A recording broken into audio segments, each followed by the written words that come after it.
Coucou les gamers et gameuses, donc j'espère que vous allez bien. Donc c'est avec beaucoup d'émotion que je vous fais cette vidéo vite fait. Mais il faut absolument que je vous la fasse parce que ma copine Borani Gaming a enfin eu ses 70K. Donc je suis super fière d'elle et tout. Donc ma chérie, si tu passes par là, franchement, faut que tu la regardes. C'est une vidéo d'exception que je te fais, je te jure. J'en ai eu les larmes aux yeux pour te le faire et tout. Donc voilà, c'était vite fait pour expliquer un peu, mais je vous laisse la surprise à la suite. Donc je vous fais des gros bisous, je vous dis un grand merci pour elle. Pour ceux qui sont nouveaux, abonnez-vous à sa chaîne, elle mérite ses 100K, 1 million, 10 millions, tout ce que vous voulez. Franchement, cette fille était une exception, je l'adore, c'est ma copine, on sympathise, on joue ensemble, on fait plein de trucs ensemble et tout. Vraiment, on rigole bien ensemble et tout, franchement. Big bisous à tous, abonnez-vous à elle et tout. Bisous mes chéris. Hello tout le monde, je vous retrouve aujourd'hui avec un unboxing de cartes Pokémon. Dans chaque menu Happy Meal, vous pouvez obtenir un booster de 4 cartes Pokémon. Un menu ça coûte 4 €, donc là vous avez la nourriture plus les cartes, donc je trouve que c'est vraiment une bonne affaire. Au total, il y a 40 cartes à collectionner et on va tout de suite voir leur contenu. Alors au total, il existe 4 packaging, mais sur les 10 paquets que j'ai achetés, j'ai pu en obtenir que 3 différents. Donc vous avez d'abord le Salamèche, le Midraco et l'Evoli. Un autre avec un Pikachu, un Miaos et un Magikarp, et un autre avec un Nounourson, un Rocabo et un Bébé Kai. Alors du coup on va commencer avec le premier booster. Donc dans celui-ci nous avons le Racaillouda Lola, un Bébé Kai, un Passe Rouge et le Togedemaru qui est holographique. On continue avec le deuxième paquet. Alors encore une fois nous avons Passe Rouge, Froussardine, le Vénard et Evoli en holographique. Elle est jolie mais je trouve qu'il y a une tête bizarre l'Evoli. Troisième paquet. Alors encore une fois nous avons Passe Rouge, Froussardine, le Vénard et Mini Draco. Alors cette fois-ci on continue avec un Loupio, un Chartor, un Miaous et un autre Miaous mais version holographique. Alors dans le cinquième paquet nous avons Tarzal, Flamajou, Machoc et le Levénard version holographique. Sixième paquet, alors nous avons Cadoiseau, encore une fois le Vénard, Caninos et Rocabo. On continue avec encore un Evoli, le Racaillouda Lola, un Bébé Kai et je n'avais pas encore eu le Caninos holographique. Bon ça va, pour l'instant j'ai que des holographiques différents. Alors, on continue avec le septième paquet, donc nous avons un Passe Rouge, un Froussardine encore, un Le Vénard et le Goélise holographique. Donc on continue avec l'avant-dernier paquet. Donc là c'est un Sauf-Kipou, un Ponchio, un Hermure et encore une fois un Goélise holographique. Donc c'est parti pour le dernier paquet. Alors du coup nous avons un Machoc, un Flotajou, un Goélise et le Psycho-Quack holographique. Donc voilà, c'est tout pour l'unboxing de 10 cartes Pokémon. Dans l'ensemble, ça va, je trouve que les paquets sont assez variés. Il y a juste les Passes Rouges, les Le Vénard et les Froussardines qui sont venus le plus souvent. Mais au moins, j'ai une belle collection qui s'agrandit. Et si vous voulez faire des échanges, n'hésitez pas à me le dire en commentaire.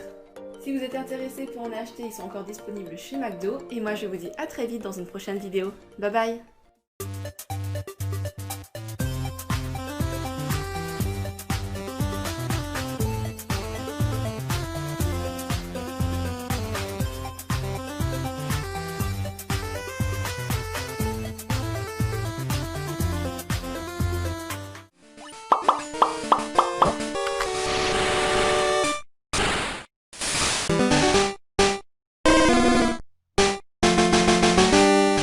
Hello tout le monde! Vous ne le savez peut-être pas, mais vous l'avez sûrement vu dans le titre, mais je suis partie 2 semaines au Japon. Et là-bas, c'est le rêve de tous les otaku, comme c'est le pays du Pokémon, du jeu vidéo, des animes, enfin vraiment tout ce que j'aime quoi. Donc forcément mon porte-monnaie a souffert et du coup je vous montre tout de suite tout ce que j'ai acheté. Donc on va commencer avec du Pokémon et si vous me suivez sur Instagram, vous avez sûrement vu que j'ai gagné ce métamorphe dans les UFO Catcher. Vous savez, ce sont les espèces de pinces qui attrapent les peluches. J'adore ces machines au Japon car ça demande beaucoup plus de skill que de chance. Du coup j'étais trop contente quand j'ai gagné, mais un peu moins quand il a fallu caser dans la valise. En ce moment au Japon, je pense qu'il y a une mode avec Métamorph parce qu'il y avait énormément de peluches avec sa tête dessus. Du coup, moi j'ai opté pour ce Mentali et ce Nactali. Lors de mon premier voyage, j'ai acheté énormément de peluches exclusives Pikachu. Elles sont toutes là d'ailleurs. Et cette année, j'ai décidé de doubler leur nombre. Du coup, je me suis pris le Pikachu Faramp, le Pikachu Dracofeu, le Pikachu Trioxydre et le Pikachu Amphinobi.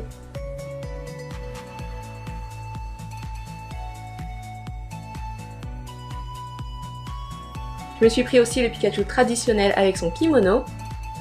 Alors pour lui, dès que je l'ai vu, ça m'a tout de suite fait penser à ma vidéo sur les tenues de Pokémon Let's Go. Du coup, je me le suis pris en clin d'œil à la tenue patrouille. Et on termine avec ce petit Pikachu qui est sorti pour l'été 2019. Je la trouve juste trop mignonne avec ses petites fleurs et sa robe.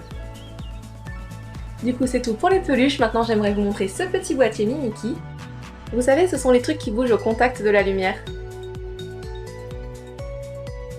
Lui, quand j'ai vu dans la vitrine, j'ai direct craqué et je me suis dit qu'il serait juste parfait pour mon décor. Ensuite, je pense que tout collectionneur de jeux rêverait d'avoir ces 4 magnifiques versions de Pokémon sur Game Boy. Personnellement, c'est avec ces jeux que mon amour pour les Pokémon a commencé. Du coup, de les avoir en cartouche et en japonaise et pour seulement 1000 yens en plus. Donc ça revient à environ 7 € la cartouche et franchement, j'étais juste trop contente quand je les ai trouvés au Japon. Ensuite, je me suis pris ces 2 petits aimants. Vous savez, ce sont les magnettes où il suffit de plier leur queue et ça fait un porte-clés. Ensuite, vous connaissez sûrement ces 2 petites Pokéballs qui renferment les Pokémon, mais là, il fallait absolument que je vous parle de la collection Floral Cup et Petites Fleurs. Ce sont 2 collections que je trouve juste sublimes, c'est le même principe que ces 2 Pokéballs, sauf que là, ils sont soit dans une bouteille de parfum ou à l'intérieur d'une tasse florale. Je voulais compléter la collection car ils sont tous trop beaux, mais le problème c'est que c'est comme les gachapon, tu sais pas ce qu'il y a dans la boîte et t'en as un au hasard parmi les 6. Du coup, je voulais pas prendre le risque d'en avoir en double car c'est quand même 600 yens la boîte. Dans la collection Petites Fleurs, j'ai eu cette adorable Mew. Et pour la Floral Cup, voilà, ça se présente comme ça. Hop, quand je déballe, j'ai eu Herbizarre. Et pour finir avec Pokémon, j'étais juste trop contente quand j'ai vu qu'ils avaient sorti de nouveaux Pop and Step. Ce sont des petits Pokémon mécaniques qui dansent sur les musiques. Du coup, j'avais déjà Carapuce, Pikachu, Bulbizarre et Salamèche. Et là, je me suis trouvé ce petit Evoli et ce Pikachu femelle. Du coup, ça fait 2 nouvelles musiques et je vous montre tout de suite un extrait.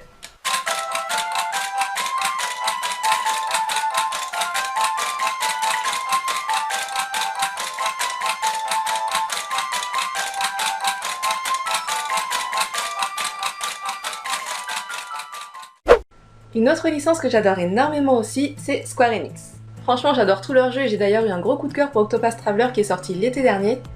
Du coup, je me suis pris quelques pochettes de ce jeu avec les 8 personnages de l'histoire. Et je suis aussi tombée sur cette petite horloge juste trop mignonne avec l'illustration principale du jeu. Alors récemment, je vous ai spammé avec Yoshi Craft World, mais si vous me suivez depuis septembre dernier, c'était avec Dragon Quest 11 que je vous ai spammé, et du coup je me suis pris ces petits aimants en forme de slime tout mignon.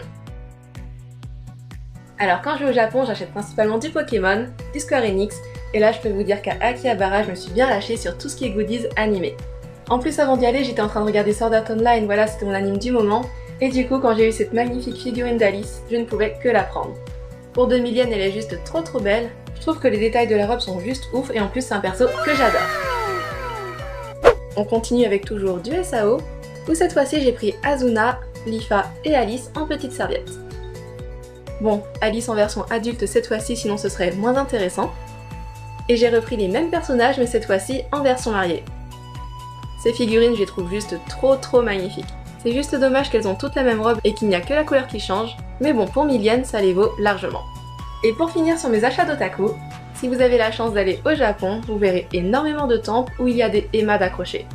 Ce sont ces petites plaques en bois où les japonais écrivent leurs vœux, et j'en ai trouvé une mais juste magnifique sur le thème de Sword Art Online. Et en prime, je me suis trouvé ce petit porte-bonheur avec Azuna dessus. C'est d'ailleurs durant ce voyage que la chaîne a atteint les 100 000 abonnés. Pour vous remercier du coup, j'organise 2 petits concours, donc un sur Twitter et un sur Instagram. Pour me retrouver, c'est toujours pareil, c'est Borami Gaming. Sous ces posts, vous aurez tous les détails concernant la participation. Franchement, on est 300 sur Instagram et à peine 50 sur Twitter, donc je pense que vous avez toutes vos chances de gagner. Bon bah du coup c'est bon, je pense avoir tout dit. En tout cas, si cette vidéo vous a plu, n'hésitez pas comme d'habitude à commenter, à liker et à vous abonner. Moi là j'ai pas mal de rangements à faire, et puis je vous dis à très vite dans une prochaine vidéo. Bye bye. Qui aurait cru qu'un jour j'atteindrais ce stade sur YouTube? Pour certains, ce chiffre ne signifie rien, mais pour moi, c'est vraiment énorme. Pour tout vous avouer, j'ai longuement hésité à me lancer sur YouTube. Fraîchement diplômée, j'ai eu du mal à m'insérer dans la vie professionnelle par mon jeune âge et par mon manque d'expérience. Il fallait que je fasse quelque chose qui m'occupait, et c'est là que j'ai décidé de poster la première vidéo de ma chaîne. Ça n'a pas toujours été facile. Parler devant une caméra, vaincre sa timidité, accepter de voir ses défauts. Mais même une fois ce cap franchi, les résultats espérés n'étaient pas là. Vos proches qui sont réticents à ce projet, à dire que c'est trop tard pour se lancer sur YouTube, que tu vas vite te décourager. Mais têtue comme je suis, j'ai continué à persister et je commençais à éprouver une réelle passion pour la création de vidéos. Au fur et à mesure, mes efforts ont fini par payer et une communauté s'est créée. Très tôt, j'ai eu des messages hyper positifs, énormément de remerciements et beaucoup d'encouragement. Aujourd'hui, il ne se passe plus une seule journée sans que je ne reçoive de messages de votre part. Grâce à YouTube, je me suis épanouie. J'ai beaucoup plus d'aisance à parler et à m'accepter. Cela m'a donné une réelle confiance en moi. Et tout ça, c'est grâce à vous. Beaucoup d'entre vous me soutiennent, voir tous vos commentaires me font sourire, et pouvoir jouer avec vous me fait extrêmement plaisir. Même si en général vous m'éclatez tous. Mais du coup, je réalise que 7000 abonnés, ce n'est pas qu'un simple chiffre. J'ai eu la chance de pouvoir vous rencontrer et discuter avec vous pour la première fois lors de la Japan Expo 2019. Je me sens chanceuse de vous avoir. Vous avez tous été adorables et extrêmement gentils avec moi. Et sans ces vidéos, je n'aurais jamais pu faire de si belles rencontres. Je vous en suis énormément reconnaissante car c'est grâce à vous que j'en suis là aujourd'hui. 2 ans sont passés depuis la création de la chaîne, et je suis contente de n'avoir jamais baissé les bras. Je n'ai jamais écouté ceux qui me rabaissaient, et j'ai continué de croire en mes vidéos sur YouTube. On me dit souvent que j'ai de la chance d'en être arrivée là. Si vous aimez ce que vous faites, n'abandonnez jamais, et accrochez-vous. Cela va se ressentir, et je vous assure que le travail finit toujours par payer. Donc cette fois-ci, c'est à mon tour de vous dire un merci. Merci d'avoir cru en moi. Merci de m'apporter au quotidien de la joie et du soutien. Merci de me soutenir maintenant depuis plus de 2 ans. Que ce soit sur YouTube, Facebook, Instagram ou encore Twitter. Et franchement, je ne vous remercierai jamais assez pour tout ça.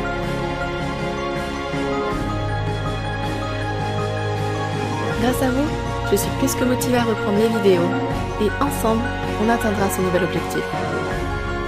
Ne jamais abandonner et toujours y croire. Encore merci et surtout, n'oubliez jamais de croire en vos rêves. Tout est possible.